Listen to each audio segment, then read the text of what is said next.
Hello दोस्तों। मैं आज आप लोगों को आपका जो बिजनेस है उस बिजनेस को किस तरह से आप इम्प्रूवमेंट कर सकते हैं, किस तरह से आपका सेलिंग जो है वो आप ग्रो कर सकते हैं। तो मैं कुछ बातें इस वीडियो में बताने की कोशिश करूंगा कि ये बातें अगर आप लोग ध्यान में रखेंगे तो आपका बिजनेस जो है वो इंक्रीज हो जाएगा या ग्रो हो जाएगा। मैं कुछ ज्यादा मंत्र आपको नहीं सिखाने वाला हूँ कि आप ये मंत्रों को सीख लीजिएगा, बोल दीजिएगा तो आपका बिजनेस जो है वो ग्रो हो जाएगा। मैं कुछ ऐसे पॉइंट आपको बताने वाला हूँ, ऐसे ऐसे कुछ बातें बताने वाला हूँ जिसमें अगर आप अमल करेंगे या आप उस बात को पालन करेंगे तो आपका जो बिजनेस है 100% ग्रो होगा। देखिए, मैं फिलहाल 10-12 साल से बिजनेस कर रहा हूँ और ये मैं बात बताने वाला हूँ उन लोगों के लिए जो लोग नया नया रिटेलर ज्वाइन हुए हैं। जो लोग पुराना रिटेलर है उन लोगों के लिए भी ये वीडियो जरूरी है। जो लोग नया ज्वाइन हुए हैं तो उन लोगों के लिए कुछ ज्यादा ही जरूरी है। वीडियो को लास्ट तक जरूर से बने रहिएगा, तभी आपको पता चलेगा मैं क्या बताने वाला हूँ और क्या बताने की कोशिश करता हूँ लोगों को। तो जो लोग बीसी पॉइंट चलाते हैं, business correspondent, like AEPS, micro ATM, DMT, ये सब काम वगैरह करते हैं, और जो लोग सीएसपी वगैरह चलाते हैं, कस्टमर सर्विस पॉइंट, उन लोगों के लिए ये वीडियो बहुत ही जरूरी है।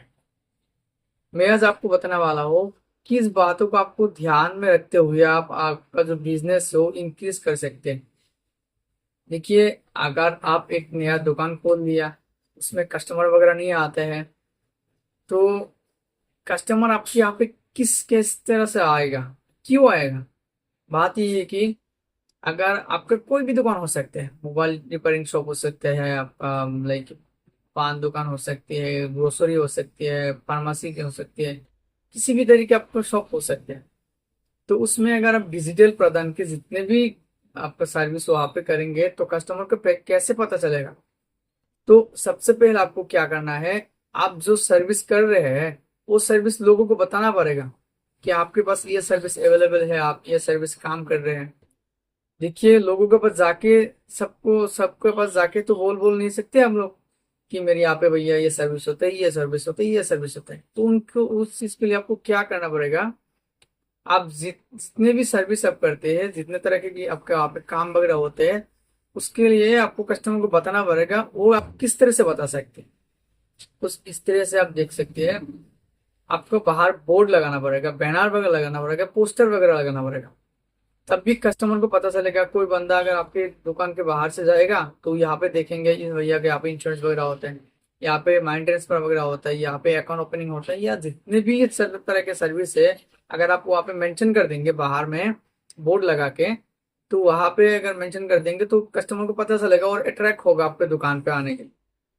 जब भी कस्टमर जाएगा तो वहां पे अगर आके देखता है आपके दुकान पे, लाइक आपका तो ग्रोसरी शॉप है, यहाँ पे अगर कोई बंदा आ गया तो अगर आपको बैनर मिल गया, तो ग्रोसरी शॉप में क्या होता है, ग्रोसरी शॉप में आपका बैंकिंग के सर्विस रिलेटेड भी काम होते हैं। तो कस्टमर क्या होगा, एक दिन देख के जाएगा, दूसरे दिन कस्टमर को माइंड में आ जाएगा यहाँ पे मिलता है ये सब सर्विस। तो जब आप पोस्टर वगैरह बैनर वगैरह लगाएंगे तो कस्टमर क्या होगा, अट्रैक्ट होगा आपके दुकान पे, कस्टमर को याद रहेगा और आपके दुकान पे आ जाएगा। आपको ध्यान रखना है।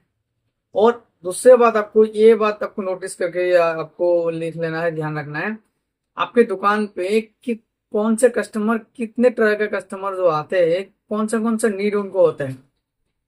कोई अगर आपके दुकान ऑफ साइड में हो, या कोई आपका दुकान हो सकते है स्कूल कॉलेज के सामने हो, या ऐसे जगह पे आपको दुकान हो सकते हैं जहाँ पे बहुत आउटसाइड हो, जो कस्टमर को पता ही नहीं चलता। तो आपको ये बात को आपको निकालना है, आपके जो दुकान पे कस्टमर आता है वो क्या चीज के लिए आपका दुकान पे आता है। इस बात को आप एक बार नोट कर रखना है।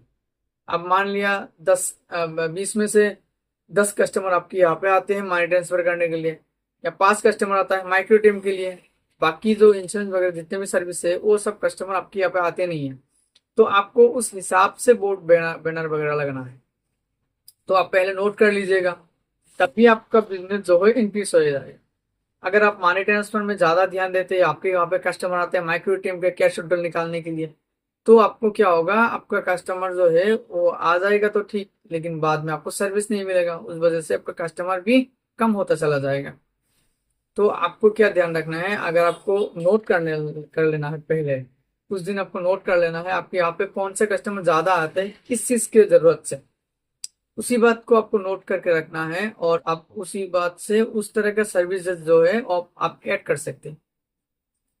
तो पहले तो हो गया, बैनर लगा दीजिए आप कस्टमर को, अब वो बाहर, दुकान के बाहर। उसके बाद आप कस्टमर के हिसाब से उस सर्विस को वहां पे रख दीजिएगा। उससे जो है आपको भी मेहनत करना पड़ेगा। ऐसे ही आप बैनर लगा दी, सर्विस रख दिया, फिर भी कस्टमर आपके वहां पे नहीं आएगा। और कस्टमर को आपको क्या करना है, कोई भी कस्टमर आए, चाहे 2 रुपया, 10 रुपया, 15 रुपया आपको फायदा हो, कस्टमर से आप मुस्कुराते बात कर दीजिएगा। किसी भी कस्टमर आपको बुरा वाला बोले तो आप उससे झगड़ा मत करिएगा, क्योंकि उसके उसके अगर किसी कस्टमर से आप झगड़ा लेते हैं, 2-3 दिन देख लेते हैं भैया ये दुकानदार तो सभी कस्टमर से ही झगड़ लेते हैं, तो आपको क्या होगा, आपका जो इमेज है वो दूसरे के आप पे खराब हो जाएगा। तो आपका जो नाम है वो खराब हो जाएगा, और सभी लोग क्या करेंगे, आपको बदनामी करते हुए रहेंगे। तो इस हिसाब से आपका जो कस्टमर है वो भी कम हो जाएगा। ये भैया कि यहाँ पे मत जाना, क्योंकि वो बहुत झगड़ता है, वो बहुत फालतू है, वो बहुत बकवास करते हैं, उसका मुंह के भाषा अच्छा नहीं है, वो गाली गलौज करते हैं। तो ऐसे कुछ बात आपको ध्यान में रखना है कि कस्टमर के साथ आपको झगड़ा ना हो। आप कोशिश करें कस्टमर के साथ आपको झगड़ना ना हो।